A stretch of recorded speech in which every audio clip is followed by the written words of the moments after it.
Hello and welcome back to Learning Hub Physical Education, everyone. This is Priyanshu Khole, your UGC Net Guide, and you are watching the 2 minute series where we break complex concepts in just 2 minutes and understand them very easily. आज हम पढ़ेंगे hypothesis के बारे में। Hypothesis एक intelligent और tentative guess होता है। हम अपनी रिसर्च प्रॉब्लम के हिसाब से एक इंटेलिजेंट गेस लगाते हैं। उस गेस में हम मेंशन करते हैं कि कैसे हम उस रिसर्च प्रॉब्लम को सॉल्व कर सकते हैं, एक कौन से डायरेक्शन में या किस तरीके से हम अपनी रिसर्च प्रॉब्लम को सॉल्व कर सकते हैं, bye including multiple number of variables और उनको टेस्ट करने के तरीके। ऐसे हम अपनी रिसर्च प्रॉब्लम को सॉल्व करने के लिए हाइपोथेसिस का यूज करते हैं।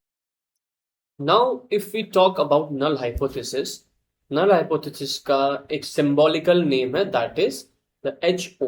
हम HO के हिसाब से नल हाइपोथेसिस को पहचानते हैं और उसका एक्चुअल मीनिंग क्या होता है कि null hypothesis proposes no statistical significance and no relationship exist or no changes exist. इसका मतलब ये है कि अगर आपने कोई एक ट्रीटमेंट डिजाइन किया है और आप उससे कोई एक इफेक्ट एक्सपेक्ट कर रहे हो, है ना, आपने ट्रीटमेंट डिजाइन किया और आप कोई एक इफेक्ट एक्सपेक्ट कर रहे हो, तो नल हाइपोथेसिस का ये कहना होता है कि रिजल्ट्स में जो प्रीवियस रिजल्ट है और जो आपके ट्रीटमेंट के बाद रिजल्ट आने वाला है, इन दोनों में कोई रिलेशनशिप, कोई चेंज, कोई डिफरेंस नहीं आएगा।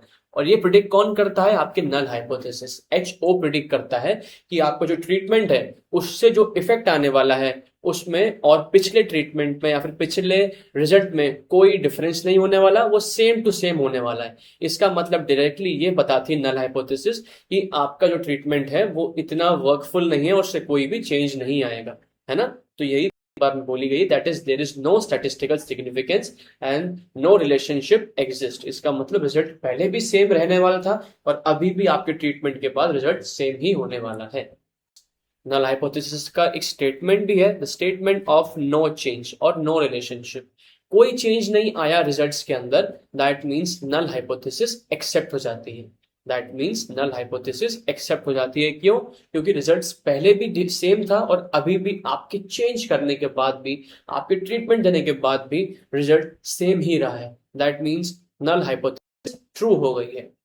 टेस्टिंग फोकस का मतलब क्या है कि कैसे हम नल हाइपोथेसिस को टेस्ट करते हैं। तो नल हाइपोथेसिस को हम स्टैटिस्टिकल सॉफ्टवेयर के थ्रू या मैथमेटिकल प्रोसेस के थ्रू चेक करते हैं, उसको टेस्ट करते हैं और उसको प्रूव और या फिर डिसअप्रूव करते हैं। डिसीजन टर्मिनोलॉजीज का मतलब है कि नल हाइपोथेसिस इधर रिजेक्ट होती है या फिर फेल टू रिजेक्ट होती है। ये दो इंपॉर्टेंट टर्मिनोलॉजीज हैं regarding the rejection and fail to reject the null hypothesis.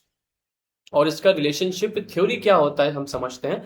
Usually contradicts the researchers theoretical framework.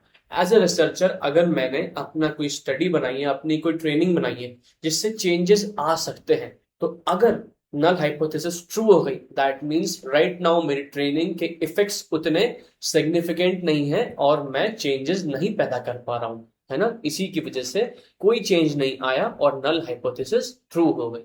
तो ऐसे ही और इंफॉर्मेटिव और इजी एक्सप्लेनेशन के लिए फॉलो करें लर्निंग हब फिजिकल एजुकेशन और हमारे 2 मिनट सीरीज को देखते रहें। Thank you so much.